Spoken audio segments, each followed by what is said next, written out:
Right now on Denver 7 News at 6, angry and wanting answers, anti-police protesters will take their demands to the state capitol tonight. I could feel the warmth of the blood going down my arm. That could have been my lungs, that could have been my head, that could have been my spine. This morning, some of the 6 innocent victims of a Denver police shooting are still recovering as officers defend their actions. A primetime finale tonight for the Capitol riot hearings. The never-before-seen video from Donald Trump's response to the violence. Some good news if you're looking for a late summer getaway. Boarding a ship is cheaper than filling up your car. What's keeping cruise prices low?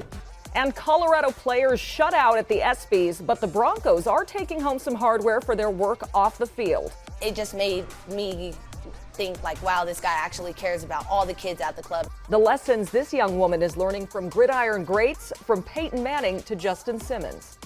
And Teddy Bridgewater and John Elway, and she name drops all of them. The list goes on, yeah. They've all made visits. It's awesome. They are role models, and we've got some great ones here in Denver. We would love to see it translate to wins on the field, too. Good Thursday morning to you. I'm Brian Sanders. And I'm Nicole Brady. Hey, we were ducking storms last night at your Little League game. Called off. Our youth baseball game was canceled because of the rain. I know we need it, Katie, but we also wanted to play. It was a nice break from the heat, though. It was. It was good to see a little bit of rain, but sorry about the game. Today, though, you will not have that trouble. It's going to be drier across the Front Range and Eastern Plains. Sunny skies, but it is going to be hot this afternoon once again. It's comfortable outside right now with temperatures in the 50s and 60s, but later on today, we're expecting mid to upper 90s to return to the Denver area. We do have some cooler days coming in the 7-day, but today through Saturday, expect mid to upper 90s to around 100 degrees. So stay cool out there. 64 degrees currently out at DIA. We're expecting a high of 98 out at the airport. The record is 104. That was set back in 2005, but usually in late July, we top out in the low 90s. Today, it's going to be upper 90s across the Eastern Plains, 100 over the western slope. And Micah, the heat will continue through at least early this weekend. Oh my goodness. Oh, hoping for a cool off there in that 7-day, Katie. I'm keeping an eye on a situation on I-25. This is at 23rd Avenue. We have a crash that's blocking 3 lanes.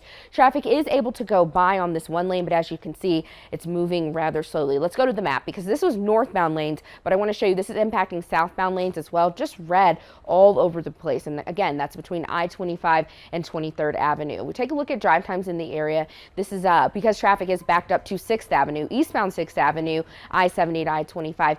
10 minutes. Not too bad of a slowdown, but we could see that change because of that crash over there on I-25. Eastbound I-70 from 6th Avenue to I-25, 11 minutes. And just one more crash to let you know about in Thornton. This is at 104th and Grant. Trying to learn exactly which lanes this is impacting, but for now, just keep that on your radar.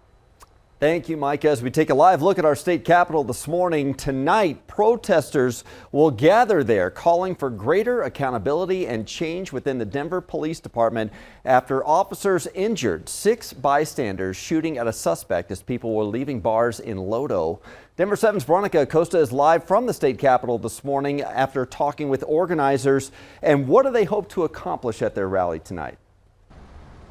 They want their voices heard, and ultimately they want accountability as well. That's exactly why they want to form this Civilian Accountability Police Council, so that when shootings like the one from this past weekend happen, there's already that group of community members ready to look into exactly what happened. And there are a couple of other things this group wants as well, specifically when it comes to Sunday shooting. They want those officers involved to be fired. They also want all police officer body-worn camera video to be released, and they want it to be unedited. DPD did release still shots of that video from the shooting, something activists say is unacceptable. They say they want to hold police accountable and stop something like this from happening again. Whether police do nothing, like in the case of Uvalde, or whether police overreact and do something like in the case of Denver, the consistent trend is that innocent people are left either seriously injured or dead. Denver is held up as one of the few states that passed legislation after 2020 and tried to increase accountability, but clearly there's still a lot of work to be done. And that rally is going to happen tonight at 6. It's going to happen at the Capitol on those west steps. Now, just a couple of days left until the weekend, you guys. So we know a lot of people are going to be down in that Lodo area once again, as they are really every weekend. It's a place where there are a lot of bars, a lot of restaurants. We gave a couple of them a call yesterday, one of them being Blake Street Tavern. The owner there telling me that he has security and he's had it for some time. He doesn't plan on upping that just yet. He says he wants it the way it is, and that's pretty much what other bars told me as well. In Denver, I'm Veronica Acosta, Denver 7. Yeah, can't help but to be top of mind there. Thank you, Veronica. As police revealed some new details at a news conference yesterday, we want to make sure you don't miss the main points from yesterday. DPD released only still photos from officers' body cameras, not the video, saying that's to protect the investigation. One image, though, shows Jordan Waddy appearing to pull something from his jacket. Police released another photo of a gun recovered at the scene, but there was no evidence Waddy ever fired a round. Other photos show he was holding the top of the gun, not the grip, where he could have even pulled the trigger. 3 officers fired a total of 7 shots at Waddy. 2 of them turned their body cameras on after the shooting, and a 3rd officer had their camera running the whole time. Police also revealed a 6th injured bystander came forward on Tuesday. A department supervisor says he's not sure investigators will ever be able to determine if these bystanders were shot or hit with ricochets or other debris. 2 of the people who were injured, though, are talking to Denver 7 now. Both said they were shot. One of them is having surgery this week, hopefully to have a bullet removed. They are both traumatized by what happened. And on top of everything else, they didn't find out it was police who fired into the crowds and shot them until they saw it on the news. A second from turning, that could have been my lungs, that could have been my head, that could have been my spine. And so I'm definitely grateful to even just go out with a broken humerus bone. But I'm just grateful to be alive today. How disappointed I am with the people who are supposed to be keeping us safe.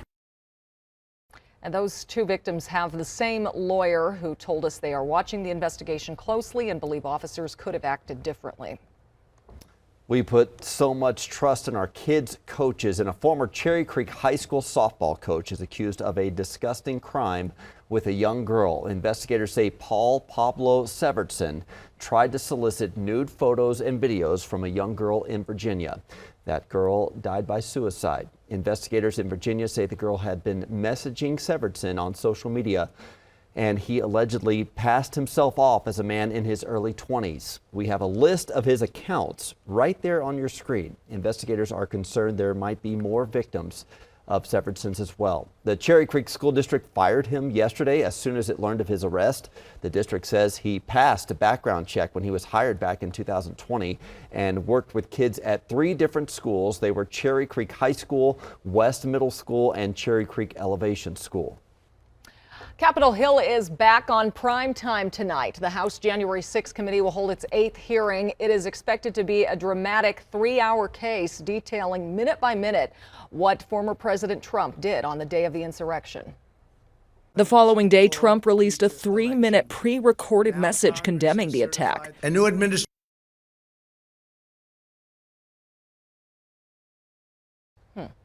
Sorry about that. We will bring you that story, though, ahead. Former President Trump has called the committee's investigation rigged and one-sided. The panel says they plan to have an interim report out by September.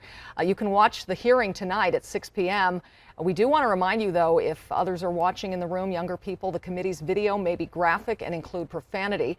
You can watch our newscast on the Denver 7 Plus app on your streaming device while that hearing is being broadcast tonight. All right, switching gears and time to dust off your Broncos gear. The team takes the field for training camp in less than a week next Wednesday. Our first chance to see Russell Wilson in action, and now we know when the Broncos could officially have their new owners. The other NFL team owners will meet August 9th to vote on the $4.6 billion bid by the group led by Rob Walton. They're expected to approve that sale, and the group could take control of the team ahead of the August 13th preseason home opener against the Cowboys. Katie. Hey, good morning. It is 6:09 on this Thursday, and we're under sunny sky with temperatures in the high 50s, low 60s over the majority of the metro area right now, 40s and 50s into the mountains. So nice out currently, but it is going to be hot once again this afternoon. By 11 o'clock, already seeing high 80s here over the metro area with mid to upper 90s for our daytime highs. Now, it is going to stay drier across the state for today, but we do have more thunderstorms popping up in the 7-day. I'll take you through that coming up. And Air Tracker 7 is over a crash right now. This is at East 1st Avenue and 2nd. It appears that there is a car that crashed very close to the front of this home on your screen. I'm keeping an eye on that, plus a crash on I-25 near 23rd Avenue that has traffic backed up for quite a ways. We'll take a look at your drive times in both areas coming up in just a few minutes.